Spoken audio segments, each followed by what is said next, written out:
I was very encouraged today because someone actually told me that her husband's favorite book in the Bible is the book of Ecclesiastes. Who knew there was a person who thought Ecclesiastes was their favorite book in the Bible? Ecclesiastes, though, is a fascinating book, and the one thing I love about Ecclesiastes is that it uncovers real life that you and I experience. You know, I think that one of the most challenging times in our lives are when we go through some tragedies, some unexplained losses, the confusion of why did God let that happen? And Ecclesiastes pretty much tells us this is how life happens right now in a fallen world. I remember when Cindy and I were expecting our third baby, we were very excited about this. And it was determined that this baby was a boy. And so, the anticipation of a new baby is just phenomenal, really. By about 20 weeks into that pregnancy, I got a call from Cindy who had gone to a routine ultrasound exam, and she was crying, and she says, Eddie, she said, this was in the Philippines, so people were speaking Tagalog around her. She understood Tagalog, but they didn't realize that. And she says, Eddie, I just have been in the ultrasound room, and she said, I think our baby is dead. They don't know that I understand Tagalog, and I heard the technicians say to each other, there is no heartbeat.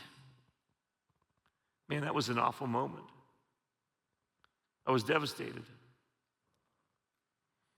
So the doctor told her, you're going to have to continue to carry the baby until you deliver it. And so we went to the hospital, the labor and delivery section of the hospital that we had been to before with the other two, except for this time she was going to deliver a baby that we knew was already gone. Why, God? When you could have kept that child alive, why did you allow that to happen? Well, we named him David Jeffrey. And I bought her a piece of jewelry to remember this baby boy that we never got to take home. 5 years later, after Robert and Coco were born, in the same week in January, a 20-week-old baby boy again was born, stillborn. And I just remember, why? Where are you, God? Why do you confuse me like this? Why do you allow this kind of pain? It feels so unnecessary. Don't know what you're doing or understand what you're doing. Once again, she delivered the baby boy, and I remember in the middle, it's still a painful experience, and so Cindy was crying, and she says to me, in the middle of all of that, Eddie, you know what? The Lord gave me a verse that I needed. Out of the mouth of infants and babes, I have ordained praise. This is in Psalms. And she says, you know what? I'm willing to go through this even though I don't get to keep this baby, because there will be one more voice throughout all of eternity that will sing the praises of God. So this is worth it. And it still hurt. How do you get through life when things are bad? Confusing, painful. Well, the preacher in the book of Ecclesiastes walks us through certain realities of life. Remember, we long for eternity where there is no more sickness, pain, death, sorrow. We want that, don't we? And we are frustrated in this life because that stuff is still here. It's unavoidable, and it does come. And the writer of Proverbs, he lays out a beautiful poem, kind of beautiful.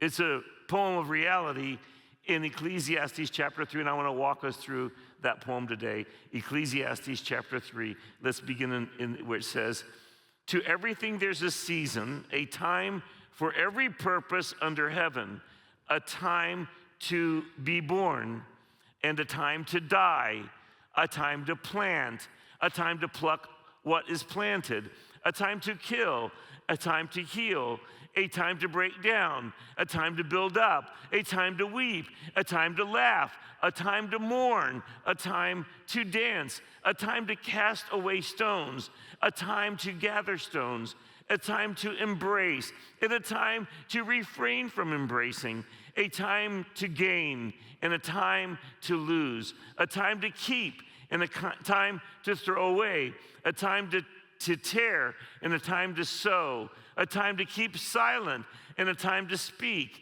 a time to love, and a time to hate, a time of war, and a time of peace. And you're like, seriously, that's in the Bible? Yeah, it is. It wasn't just the birds who sang a song about with every season, okay? How do you make sense of this? I think one of the most important things is that the writer is telling us how it is to live in a fallen world. He's not saying that all of this stuff is good or fun or what we would desire, but he is saying, I need you to know what you may experience in life. And I need you to know that seasons come and seasons go. You can get through stuff. I heard one lady say my favorite verse in the Bible is, and it came to pass.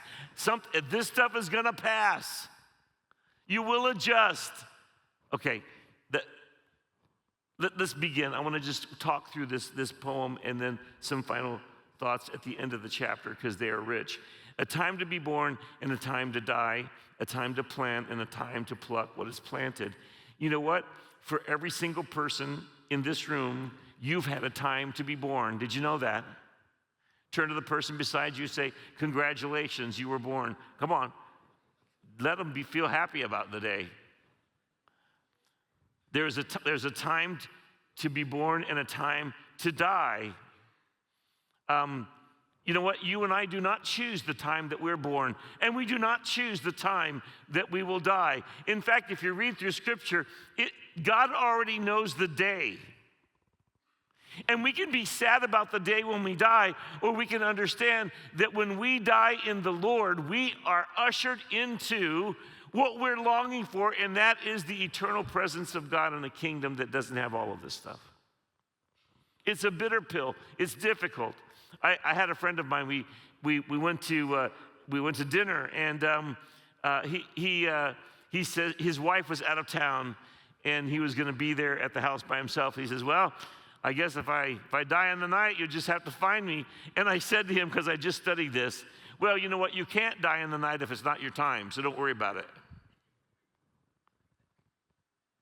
There's a time to be born and a time to die. I love to celebrate the babies in this church. We got plenty, and I love it.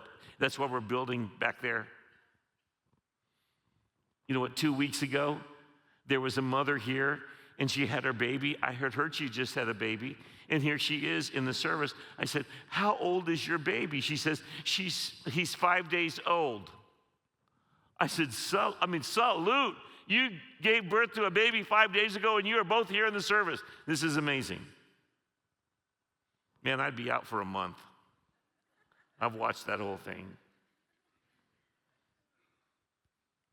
A time to be born and a time to die. A time to plant and a time to pluck what is planted. And what you need to notice here is that, life is constantly changing. We want for it to stay the same. We kind of fix everything around us, but you can't make it stay the same. A time to plant. When we plant at my house in the spring, my wife plants the flowers and creates these beautiful flower boxes and flower pots. And then you know what? A time is coming. When the freeze comes here in a few months, we're going to have to pluck up what was planted. She asked me to come do that with her. This is the way of life. A time to kill and a time to heal. A time to break down and a time to build up.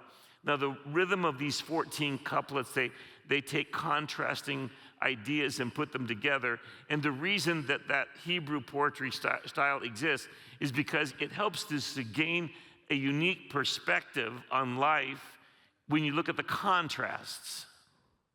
So, in the rhythm of this couplet, a time to kill talks about how that there is an intentional taking of life and then a time to heal. And there are those who are intentionally working to save a life. Shout out to all of our medical professionals in the room. Thank you for what you do. A time to build up and a time to break down. You know, we go through the different seasons of our life. There are times when you need to tear down the old building and build up a new one. That's the normal way of life. Verse 4, a time to weep and a time to laugh, a time to mourn and a time to dance, a time to weep. I remember when I was in college, my paternal grandmother, Lyons, who I lived with in the summers, at 64 years old, she died. Now, we knew this was coming, and I remember in my dorm room getting a call. My roommate says, hey, somebody wants to talk to you. And they told me, your grandmother just passed away. There was something about those words being spoken that pierced my heart. Things would never be the same. I hopped in the car and drove the 6 hours it took to get to Bloomfield, Iowa. And when I pulled up to that familiar white farmhouse, I got out of the car, and there was a lot of cars around. I walked into the house, and it was the kitchen. And in that moment, I burst into tears. Here, I'm a college boy. I'm trying to hold it together. But the moment I stood in her kitchen, I began to weep. And this woman in front of me grabbed me and hugged me. And I buried my face in her shoulder. And I wept because it was a time to weep. There are times to weep. Don't try to cheer up somebody who's in a time of grief. Just be there with them. You can't fix some things. Don't try. There's a time to weep and there's a time to laugh. My wife Cindy's daddy died when she was in college, and it was a house of mourning in the house with her mother and her sister and herself. And she said, and then they had a friend that is a mutual friend of ours. Her name is Lori, and Lori is just a funny girl. I'm telling you what. She's a funny girl. She was all the way back in college. But Lori started coming over to the house and cooking for them and being there with them in their time as they adjusted to life without their daddy. And she would make them laugh. And she would do funny things and funny antics. And we will always love Lori because Cindy's mother said, I love Lori because Lori was the first person that brought laughter back to our house. What a beautiful thing. A time to weep and a time to laugh. A time to cast away stones and a time to gather stones. A time to embrace and a time to refrain from embracing. The idea of casting away stones is when you're shutting down a field. You cast stones into the field because you're shutting this field down. But when you gather stones out of the field, you're getting ready to plant. You know, there are times when business needs to be shut down.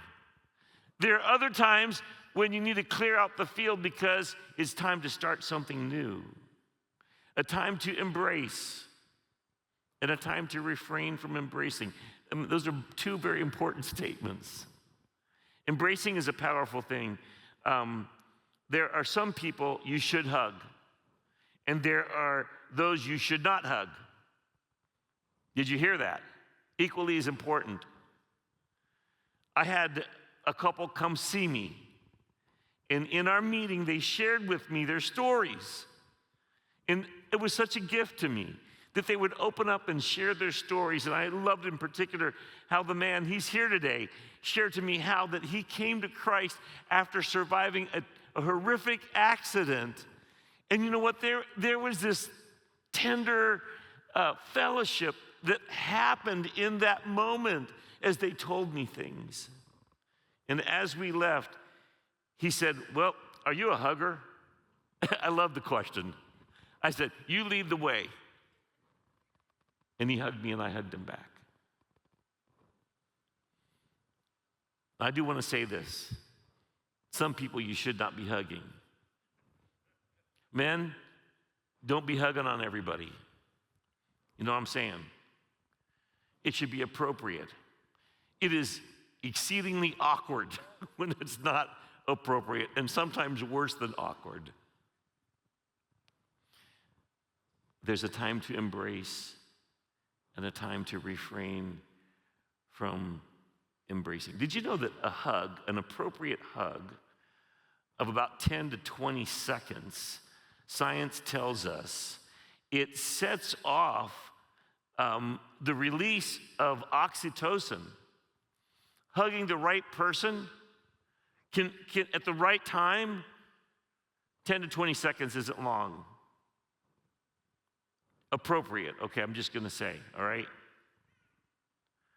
It can reduce stress, lower heart rate, decrease blood pressure.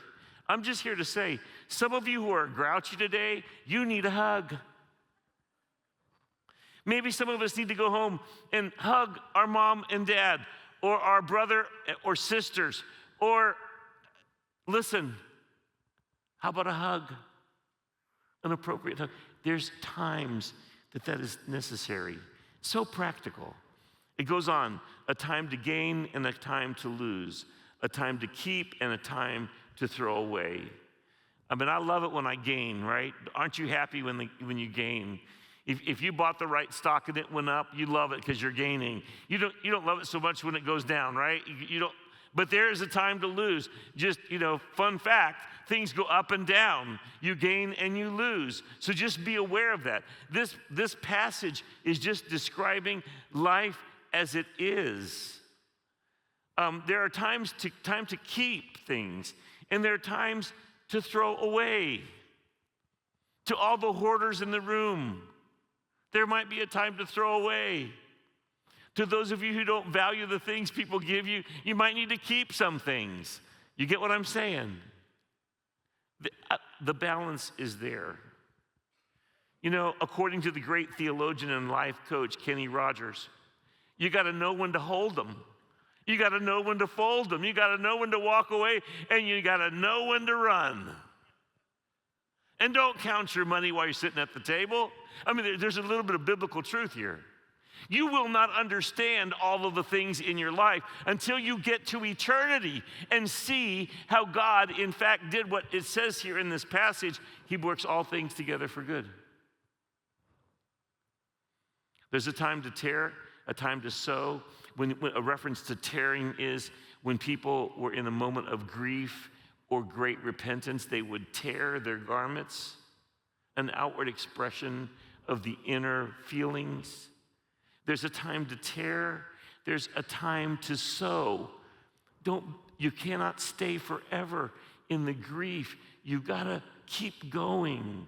A time to keep silent and a time to speak. I love this passage because have you ever been around somebody, maybe you are this person that you struggle to hear silence. So you think you have to fill every silent moment with a story, a joke, a word, or admonition. Anybody like that? Don't point to anybody right now. You need to understand the value of a beautiful silence. Did you hear it? Silence. Some of you, your family longs to hear a word from you. You don't speak. You don't add to the conversation. You don't respond with empathy. You don't respond with a word of care or affirmation. They're dying for you to say something. And this passage says, both need to be present in our lives. Verse 8, a time to love and a time to hate, a time of war and a time of peace. And maybe some of you, like me, when I read this at first, a time to hate, really the Bible is saying there's a time to hate? I mean, we all know that we need to be loving, right? But a time to hate? What time would that be? And I remember meeting one time Christine Kane, who founded this A21 movement. It's against human traffickers and abused people.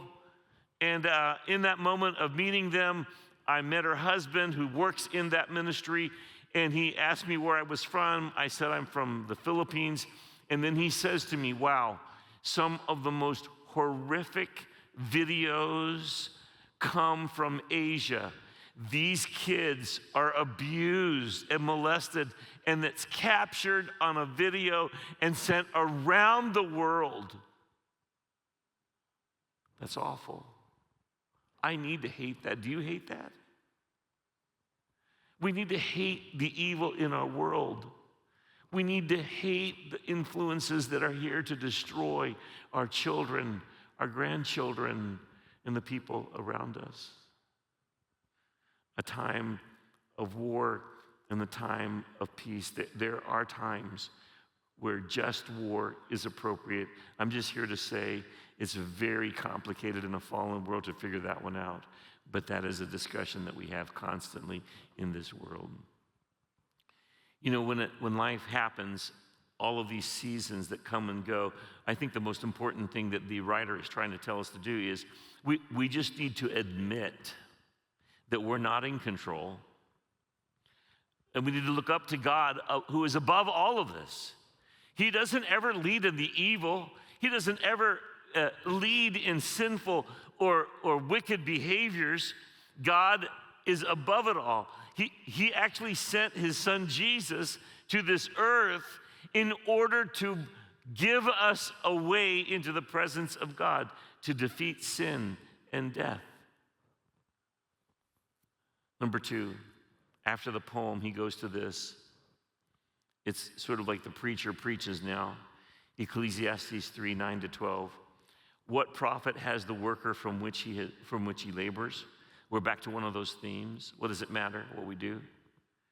I have seen the God-given task with which the sons of men are to be occupied. He has made everything beautiful in its time. Listen to that. Now, one thing that's happening here is that the writer now is not just living life under the sun, but he is acknowledging that there is God above, and he seeks the presence, and he acknowledges the work of God, even in our confusion. I have seen the God-given task with which the sons of men are occupied. He has made everything beautiful in its time. He has also put eternity in their hearts, and accept that no one can find out the work that God does from the beginning to the end.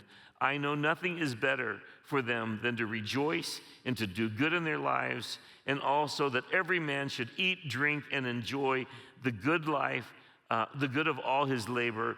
It is the gift of God. I just want to point out a few things. Number 1, God is the primary mover in life. God is aware of every season in your life. Nothing ever happens and takes God by surprise. He's aware of it. The only way to survive those difficult times is to acknowledge that God is here and he is aware and get his help. Number 2, God has made everything beautiful in its time.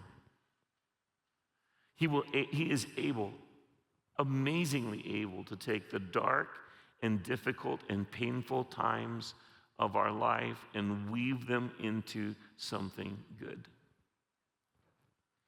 You know, speaker and author Randy Alcorn talks about that when he was little, he loved the chocolate cake that his mom would make.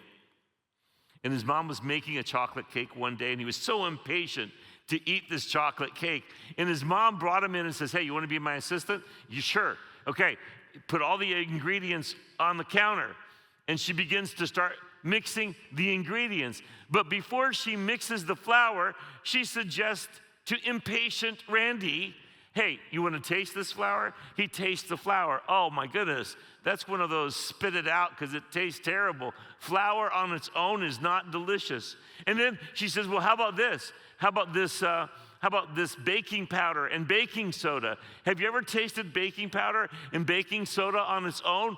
Oh my goodness, that's awful. And then she said, well, now, how about a little scoop of the raw eggs that are part of this mix? He says, as a little boy, I marveled at how she could take all of these gross ingredients and make the chocolate cake I loved. Did you know that God knows everything going on in your life? You know that if you will live life not under the sun but in the presence of God, He can work all things out. Romans 8:28, and we know that all things work together for good to those who love God, who are called according to His purpose. In James chapter 1, my brethren, count it all joy when you fall into various temptation, trials, knowing that the testing of your faith produces patience. And let patience have its perfect work, that you may be perfect and complete, lacking nothing. If any of you lack wisdom, let him ask of God, who gives to all liberally without reproach, and it'll be given to him. These are the mysteries of life that the writer of Ecclesiastes is uncovering. There's so many stories in the Bible, story after story after story, that show the providence of God and the handiwork of God. And you know what the beautiful thing about it is? God is so powerful. No one has the power to do evil in your life that God cannot override or weave into His plan and purpose. For instance, the story of Joseph. Joseph had so many evil things done to him. His brothers sold him into slavery to get rid of him. They were going to kill him. They thought they'd be magnanimous by just selling him into slavery. He's carried off in chains to Egypt. And in Egypt, he becomes a servant, but he serves with everything that he has. He gets promoted. All is well. And then he gets falsely accused by the wife of his boss. He never did anything that she described. He was thrown into prison. And you read the story of Joseph, and you see how that God used all of these things to bring him to the moment where he stood before Pharaoh and interpreted his dreams. And in that instant, Pharaoh says, you will be the prime minister. Boy, it's an incredible story. It proves to us that God is truly able. Trust Him. And then God put eternity in our hearts. He put eternity in our hearts. You know, whenever you feel like this isn't the way it's supposed to be. Have you ever felt that way? Why does this have to be so painful, so confusing? Why is God not doing what I'm asking Him to do? Eternity in our hearts. Because you long for eternity in the presence of God, where the goodness of God prevails without exception. C.S. Lewis, he talks about this whole idea of eternity in our hearts. Here are some of his quotes. We cannot tell it because it is a desire for something that has never actually appeared in our experience. We long for things we can't fully describe or explain. 1 Corinthians 2:9. I love this verse. It's one of my verses that I hold on to. It is written, eye has not seen, nor ear heard, nor have entered into the heart of man the things which God has prepared for those who love Him. You know what? I hate the idea of dying, but I love the idea of going to a place where there is more to see and experience than I can even imagine. C.S. Lewis goes on to say, if we find ourselves with a desire that nothing in this world can satisfy, the most probable explanation is that we were made for another world. Yes, we were. In another quote, he says, there have been times when I think we do not desire heaven, but more often I find myself wondering whether in our heart of hearts, we have ever desired anything else. We are looking for heaven. He has made everything beautiful in its time. He's put eternity in our hearts. Why? So that we will look for God, so that we will seek Him. The problem is we do not know how to understand the work of God. This verse says, except that no one can find out the work that God does from beginning to end. Now, I did not grow up in the United States. I grew up in the Philippines before satellite TV and internet. Okay. So what this means is when I was 16 years old and I came back to the States and attended an American high school, I sat in the stands as a 16-year-old and saw the first football game I had ever seen in my life. Okay, now you think, well, that's not interesting. That's embarrassing. So I'm sitting there in the stands, and all of a sudden, our guy, they hike the ball, they pass it to our guy, he gets the ball, and then he gets tackled to the ground, and everybody around me stands up and is applauding, and I'm like, what is wrong with all you people? He just got knocked down. He didn't make it to the end zone. And I'm like, what in the world is going on? I was so embarrassed, but I couldn't stand it, so I turned to this girl beside me, and I said, hey, why are we happy? He just got knocked down. She looked at me like I was an idiot, and I was. She said, it's a first down. And I'm like, oh, what's a first? I didn't ask her. What's a first down? Okay. What I want to say to you is that God is working in ways we don't understand.